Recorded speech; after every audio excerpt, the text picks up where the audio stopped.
Yo, what's good, everyone? Today I'm just gonna break down a beat that I uploaded recently, called No Russian. It's sounds like this. It looks like, not that it matters, but that's the one on the YouTube. That's the beat. So I'm just gonna break that down. First of all, let's start with the melody. Let me just say before we even start, I have very little like music theory knowledge, which is weird because I've been playing instruments like for a long time. But I think that it's because the only like structured music theory or like music in general that I did was when I played saxophone in middle school. So like not much. And other than that, I've just kind of like went with the flow and learned as I went. So I'm going to try to explain this from a point of view of having very little to no music theory. Just because I know, like, starting out, a lot of people are, like, worried, do I need this to start producing or something like that? The answer is no, but it definitely helps. Like, I have a friend who's, like, one of the best pianists in our state for his age group. And so when I make beats with him, he just comes over and, like, just starts playing crazy shit. And, like, he doesn't even need to hear the notes to know they sound good because he just has all that knowledge. And so that obviously makes everything a lot quicker and speeds up the process. So I suggest you try to learn it. Just learn as you go. But it definitely helps, but you don't need it, okay? So, yeah. I'll try to explain it just, like, how I made it and why I chose to do what I did, okay? So for my root notes, starting off with like the main melody, I have A sharp, and then it goes down to F. And if you notice, these are two different rhythms, I guess, types of notes. These are obviously shorter, so there's more of them. These are longer. So basically, two of these makes up one of these. So these are just half timed, half the speed of these. So let me just let you hear what that sounds like. Just mute these. So what that sounds like is this.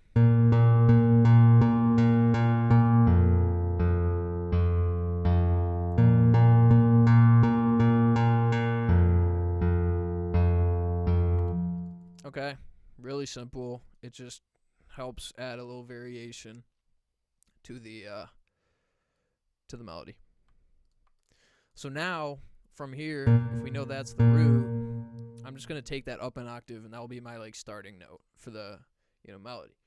So obviously it's still A sharp, and then, what I did is I kind of just, like, I knew the structure that I wanted the melody to be. I knew I wanted it like a repetitive guitar, more like a realistic guitar that you would be able to play on a real guitar, if that makes sense. I didn't explain that too well, but hopefully you know what I mean.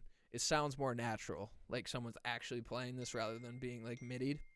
So I just you just go up and you hear what sounds right, and you'll like know if it sounds right or wrong. Like I'll give you an example here.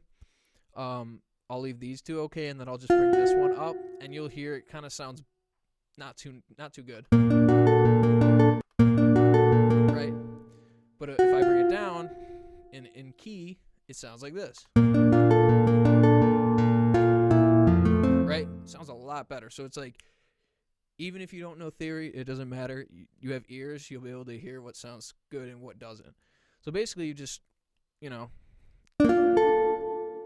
I just had the first two and then the fourth note repeat here. I left out this one. And then, this one comes in after and then goes down half step. Just so it's not like too reoccurring and everything's not too repetitive. I'm going to be saying repetitive probably a lot. It's going to get repetitive. It's going to get annoying. I'm sorry. This is my first video, so, I will get better with that. But next. Right, so this is the first section.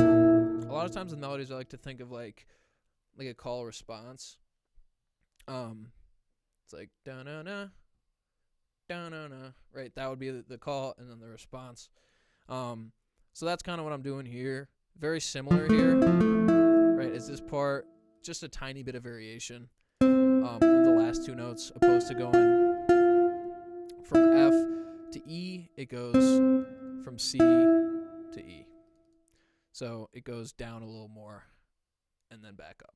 And then again, that just kind of repeats. Again, I did a little more variation with this because these are kind of the same. Just again, little variation. And then at the end here, I just like to, a little ear candy.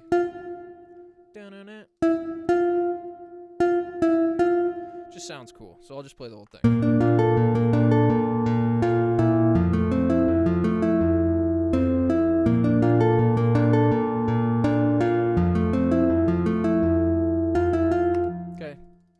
Really simple, really chill, very ambient. I'm going for like a Juice WRLD vibe here, Ian Dior vibe, melodic vibe, whatever. So that, that's a good starting spot. Obviously not done yet with the melodies because that's pretty bare if that just played out. So next what I did is I just layered it with a ambient pad. So I'll let you hear that. So the notes are like a lot less defined. They really blend in together, so that gives it the atmospheric kind of feeling, the spacey vibes, whatever. And obviously you can hear it kind of, it does follow the melody, but like it's a lot harder to distinguish the notes and hear the, the sharpness of them.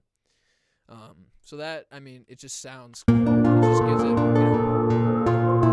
makes it more dynamic and adds another element.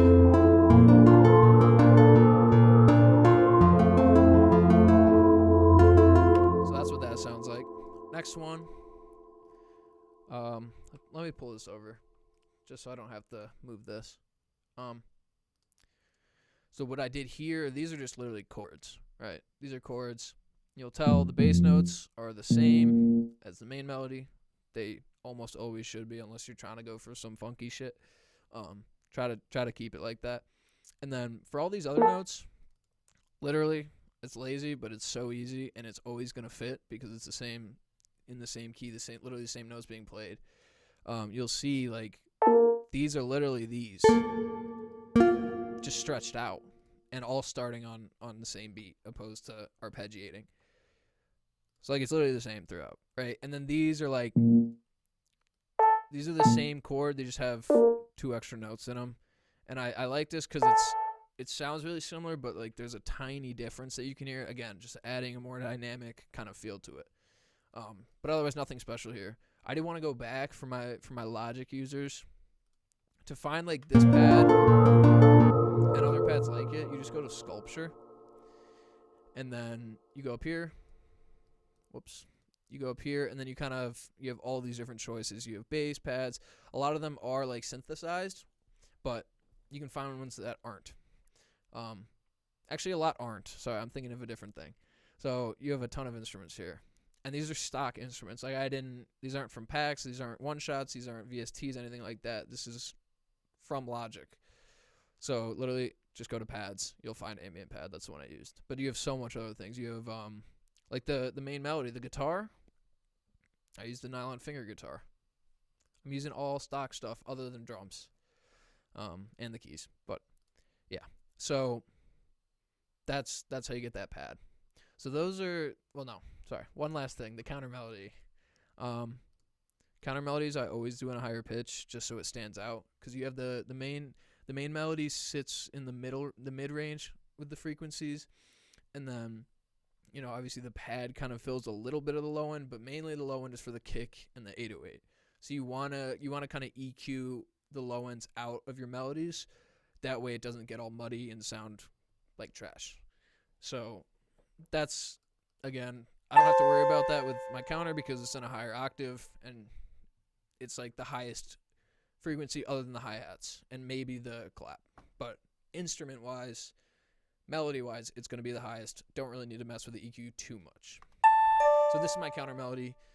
I literally just played this on my keyboard, and I do have a MIDI. I can't use it because the chord I need for it I'm using for my interface, but I would be using it otherwise. I just use like the piano on Logic. I think it's always easier to play your ideas or type them even rather than clicking them in, because it enables you to like do more dynamic things and play things back to back and hearing how they sound together, opposed to clicking in this, that, moving it around, whatever. Just get a MIDI or use your keyboard, play stuff out, learn how to play. It also helps with the piano, so just do it.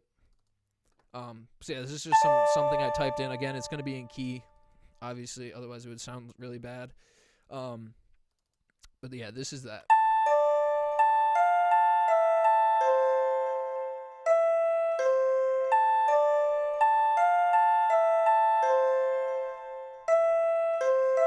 So again, these are like identical, but then I just added a tiny bit of variation at the end again, just so, it keeps things interesting. Okay, so that's it for the melodies. Okay. I'll go to drums now. Drums are really simple. Like, you don't need to do, like, crazy drums.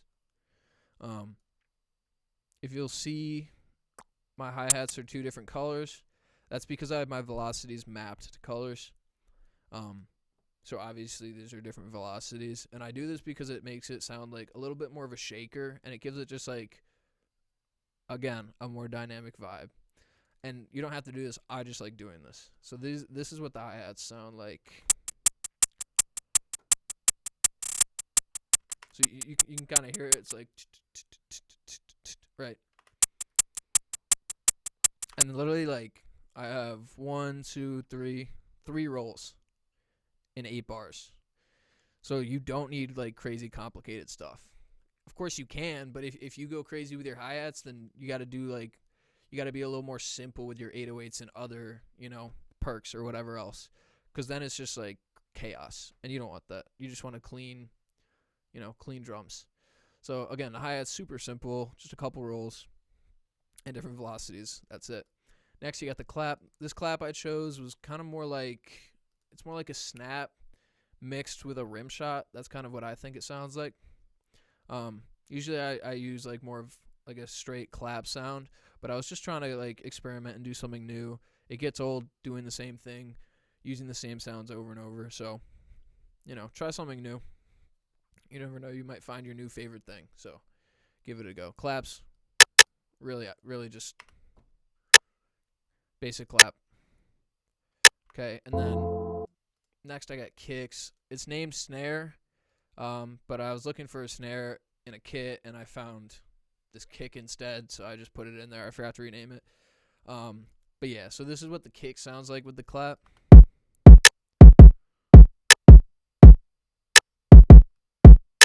Really basic. Again, this could be like an 808 pattern, and then I just added a double every once in a while just to like bring up the energy, and make it more like bouncy. So that's why I did that. So that with the hi-hats and the clap.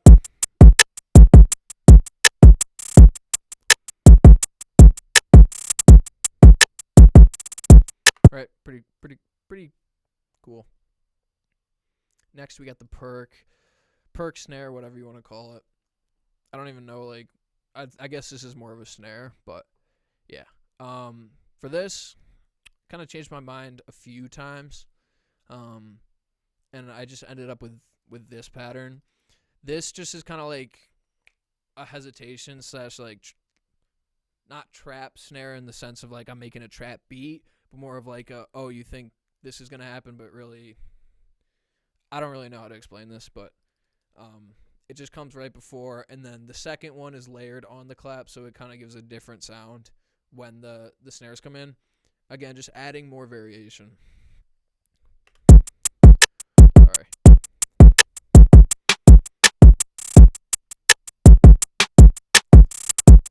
You hear it? So it goes duh, and then it hits on the clap.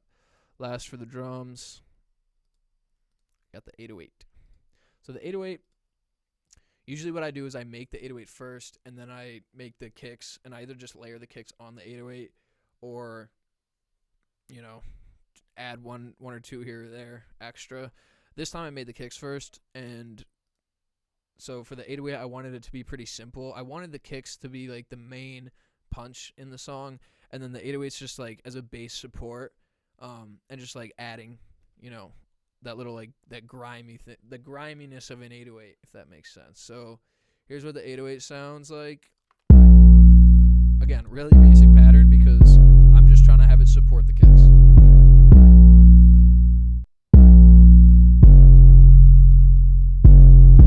And then if you notice here, I just, instead of having it play another F, I just had it move up to a G.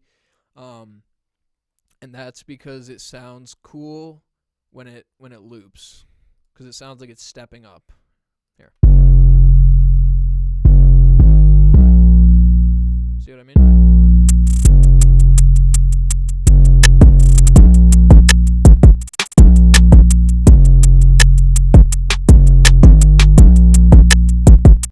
Okay, really basic drums. Like I said, I didn't say they would be crazy.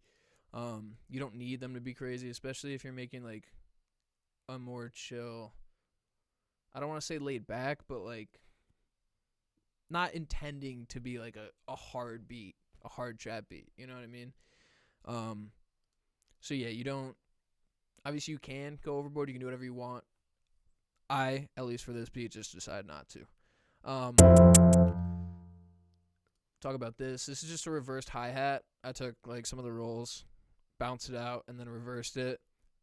Sometimes it sounds fire. Like this time, I don't know, I might change it, but for now it's fine. It just kind of gives it like a different vibe. So you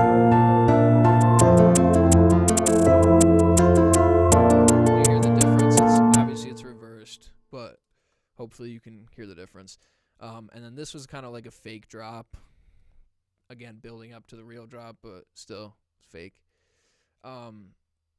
And with intros and stuff and structure in general, like there are like guidelines and stuff that help, but there aren't like rules. So like you can be creative with it. I just like, for these type of beats at least, to have like a longer intro. I mean, usually I'd have the drums hit at 17 or 25, but in this case I'm gonna drop at 33. Just giving a long intro for the artist, because the type of artist I want on this, I had an artist in mind, I guess I should say, when I was making this. And listening to a lot of his other songs, he had longer intros without the drums. So I thought, okay, if I'm making this for him, why not just do the same thing, save a lot of time? But if it turns out, you know, he wanted the drums to come in at 9, right, or 17, then, like, you know, if I was selling him the beat or something like that, I would change it, make it better for him. That's an important thing too. Like when you're selling beats, trying to get placements and stuff like that. Well, maybe not so much for placements, but when you're trying to sell beats, it's good to like show that you can offer more than just the beat, right? So like some producers would just be like, here's the beat, I'm not doing anything to it, deal with it, you know, figure it out.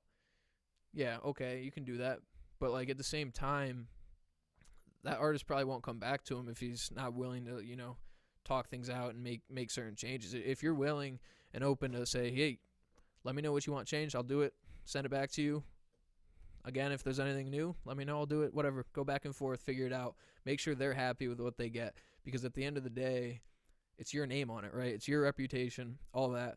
So you want to be like more known for, you know, you don't want to be known for being like just like a one and done type deal, where once the transaction is done, the sale's done, you're not going to do anything more because, you know, you think you've fulfilled whatever. But yeah, no. So, you know, structure wise, again, you can structure it however within reason, but again, if you are trying to work with like an artist and they ask you to change some stuff, just change it. And they usually have structures, like they know kind of the structure they're used to, like how many bars is the verse or the hook or the bridge, stuff like that. They usually already know that because they've been making songs, right? So really easy to just change up the arrangement of it, but I just like this one because it's kind of like cool, dynamic, not repetitive too much. But yeah, so I've been talking for a long time. Let me just play this beat, okay?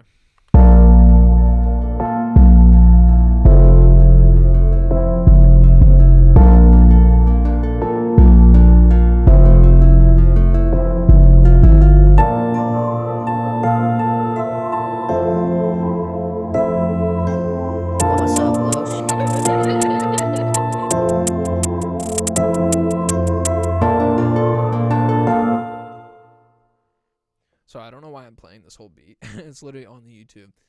But I'll just play like some hard parts.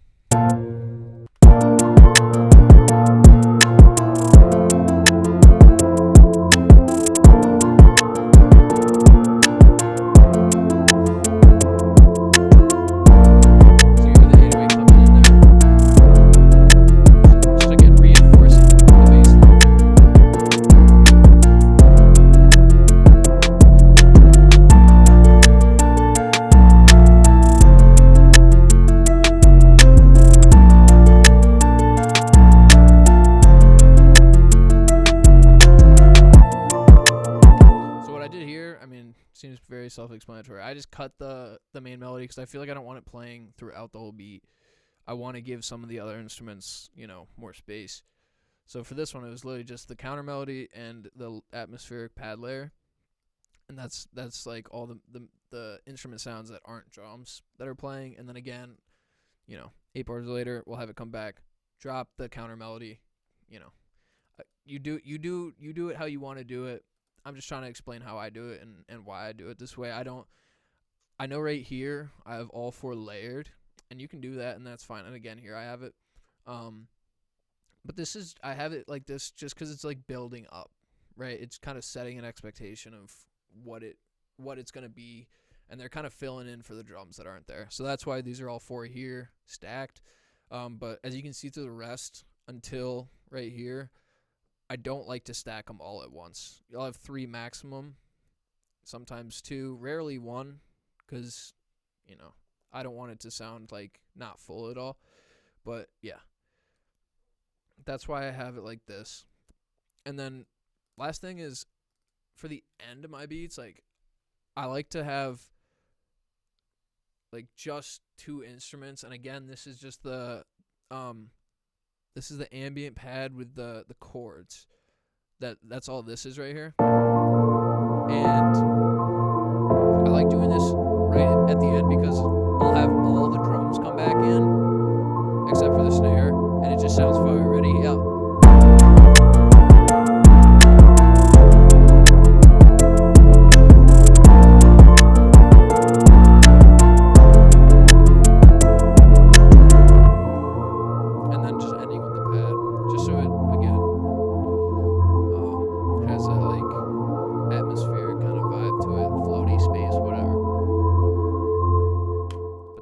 That's basically the beat. I mean, I know I talked a lot, and I apologize. Like I said, this is my first time making a video, breaking down a beat, or anything like that. So things will only get better from here.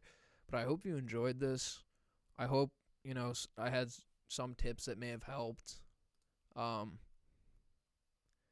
if you have any questions or anything like that, if you want to know where I got some of my sounds, just hit me up. I'll let you know. And yeah, that's pretty much it. Hope you enjoyed.